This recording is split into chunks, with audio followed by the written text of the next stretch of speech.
안녕하십니까. 치료에 대한 진실된 이야기 치중진담 요수 바로본신경외과 장혜영 원장입니다. 오늘의 진료는 오른쪽 엉치뼈 통증과 오른쪽 다리 저림을, 허벅지 바깥쪽 저림을 주소로 내원한 63세 남자 환자분이십니다. 진료를 볼 때 특징적인 증상이 명확하게 나타나면 진단이 용이하지만 증상이 애매하게 나타나면 그때는 진단을 할 때 많은 고민을 하게 됩니다. 이제 저도 사람이다 보니 항상 정답을 맞출 수는 없는 거죠. 그렇게 되면 제가 환자분께 지금은 이런 상황이기 때문에 이런 진단을 할 수 있고, 이런 진단을 했을 때 이런 치료를 해볼 건데, 이렇게 했을 때 효과가 없으면 또 다른 걸 해보시고, 이렇게 해서 설명을 좀 자세히 드리는 편입니다. 그래야지 환자분도 거기에 대해서 잘 이해를 하시고, 그리고 나중에 치료를 했을 때 그 반응에 대해서도 정확하게 체크해서 저한테 알려주시니까요.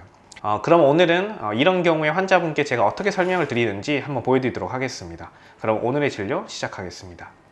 자, 이 환자분은 오른쪽 엉치뼈 통증과 그 다음에 허벅지 바깥쪽으로 내려가는 통증이 있어서 내원을 하셨습니다.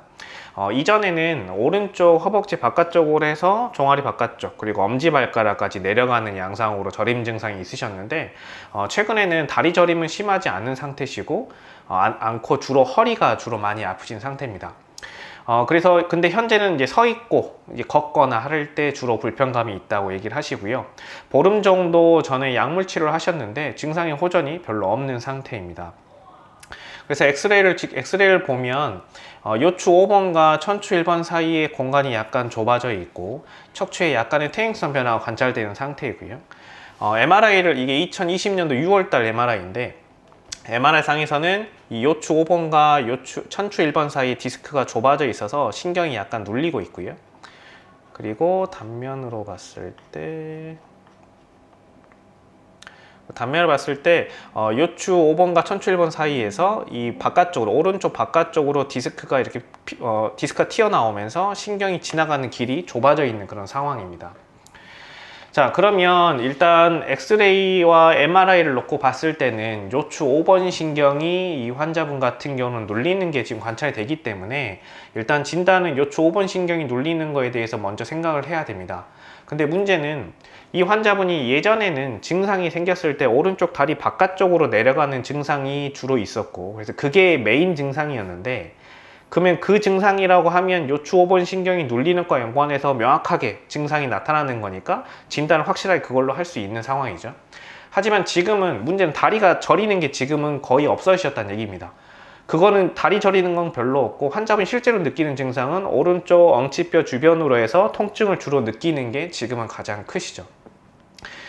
제가 이제 우리가 보통 이제 환자분에게 이제 설명을 드렸을 때 디스크가 문제가 돼서 증상이 생기면 보통은 다리 쪽으로 내려가는 증상이 많이 생기고, 다리 쪽으로 내려가는 증상도 특히 무릎 밑으로 이제 뭐 종아리라든지 발이라든지 이런 데까지 내려가는 경우가 더 흔하고요.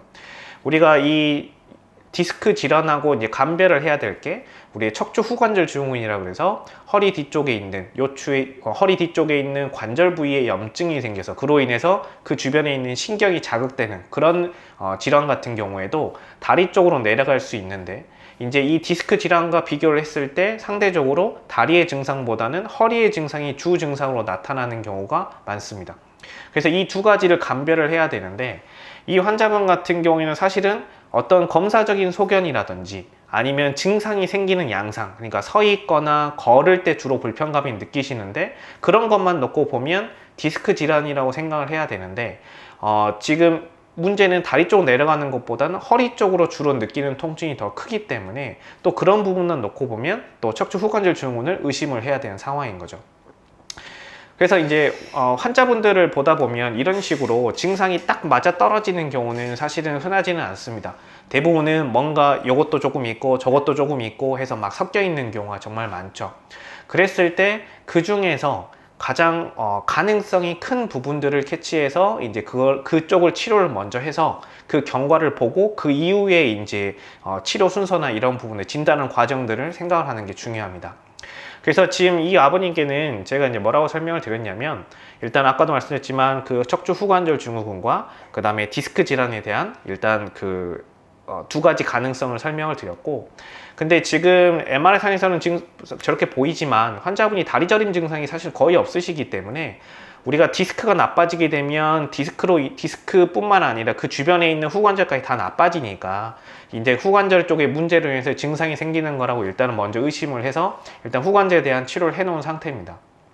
그리고 치료를 해 놓고 만약에 증상이 좋아졌다라고 한다면 당연히 이제 우리가 진단을 후관절 증후군이라고 생각을 하고 다음에 다시 증상이 동일하게 생겼을 때 또 같은 치료를 반복하면서 이제 경과를 보시면 되겠죠. 하지만 제가 치료를 했는데 증상이 좋아지지가 않는다 라고 한다면 이거는 지금 아프신 게 그 후관절하고 연관성보다는 그러면 아까 그 말씀드렸던 그런 디스크 질환하고 연관성이 더 크다고 생각을 해야 되겠죠. 그러면 디스크에 대해서 또 신경수사를 할 겁니다. 신경수사를 놔서 또 봐야죠. 증상이 진짜로 좋아지는지, 아버님이 진짜로 증상이 좋아지는지. 일단 첫 번째, 좋아진다면 좋아진 상태에서 얼마나 오래 가는지를 봐야겠죠. 자, 일단 좋아졌다. 그럼 아버님은 디스크 때문에 아프신 겁니다. 근데 좋아진 기간이 짧다. 일주일도 안 돼서 다시 증상이 금방 생겨버렸다. 그러면 디스크 때문에 아픈 건데 그 디스크 상태가 아주 안 좋아졌다고 생각을 해야죠. 그러면 이 MRI 자체는 작년 6월에 찍은 거니까 지금으로부터 날짜가 좀 많이 경과가 돼 있는 상태죠. 그러면 MRI를 재촬영하는 거를 고민을 해야 된다는 얘기가 됩니다. 그래서 주사를 맞았는데 오래 안 간다. 오래 안 간다 그러면 일단은 MRI를 찍어 보시라고 일단 설명을 드렸고요. 근데 주사를 맞았더니 좋다. 좋은데 오래 간다.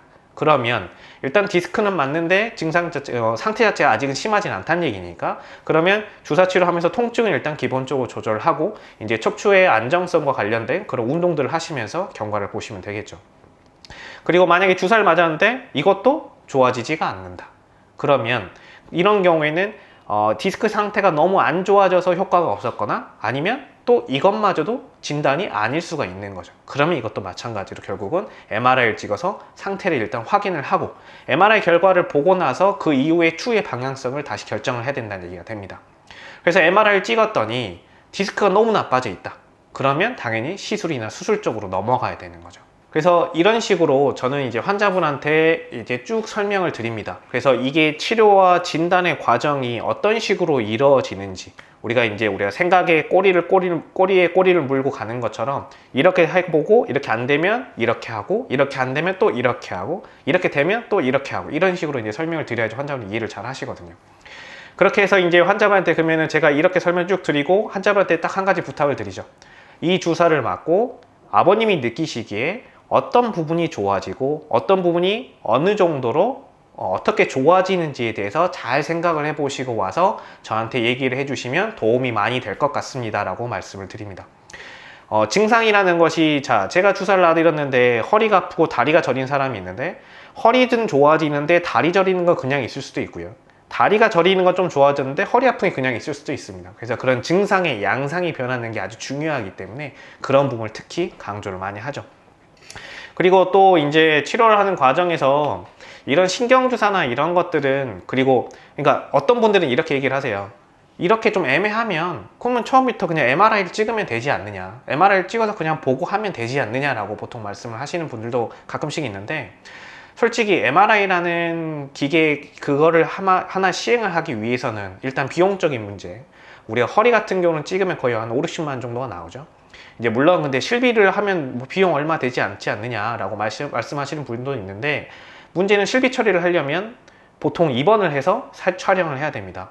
그러면 환자분들이 그걸 MRI를 찍기 위해서 거의 하루나 이틀 정도는 2, 3일 정도는 거의 거기에 투자를 해야 된다는 얘기가 되는데 일을 하고 계시는 분들이 대부분은 일을 하고 있다가 안 좋으신 분들이니까 그 시간을 빼서 입원을 하신다는 것도 쉽지가 않고요. 그래서 저 같은 경우는 일단 치료를 먼저 해서 어차피 MRI를 찍어서 그 어느 가능한 원인이 나오면 결국은 치료를 할 거니까 그 치료를 해서 증상이 좋아지는 정도를 보고 그 이후에 MRI를 찍어도 사실 늦지 않기 때문에 저는 보통 그런 식으로 설명을 드리고 있습니다. 또한 그 MRI나 이런 CT 같은 경우는 물론 좋은 검사이고 정밀한 검사인 건 맞지만 사실 그걸 통해서 모든 것을 다 알 수 있는 것은 아닙니다. 그래서 결국은 그런 검사를 한다고 하더라도 환자분의 증상과 그 다음에 그런 검사 결과가 매칭이 돼야 되는 거기 때문에 결국 치료를 해서 증상이 좋아지는 걸 확인해야지만 정확한 진단을 할 수가 있는 거죠. 그래서 그런 측면에서 저는 이런 식으로 진료를 보고 있습니다. 자, 오늘은 환자분을 진단하고 치료하는 과정에 대해서 제가 오늘 말씀을 드렸는데요. 증상이 있을 때 진단이 무조건 한 가지만 나오는 건 아닙니다. 환자분이 아팠을 때, 특히나 허리 같은 경우는 척추가 디스크가 나빠지게 되면 디스크만 나빠지는 게 아니라 그 주변에 있는 구조물들이 다 안 좋아지기 때문에 증상이 여러 가지 형태로 나오고 또 진단도 여러 가지 진단이 나올 수가 있습니다. 그렇기 때문에 여러 가지 가능성을 가지고 그걸 하나씩 배제하면서 정확하게 진단을 하는 것이 가장 중요하다고 생각하시면 되겠습니다. 이상 치료에 대한 진실된 이야기, 치중진담 요소 바로본 신경외과 장혜영 원장이었습니다. 감사합니다.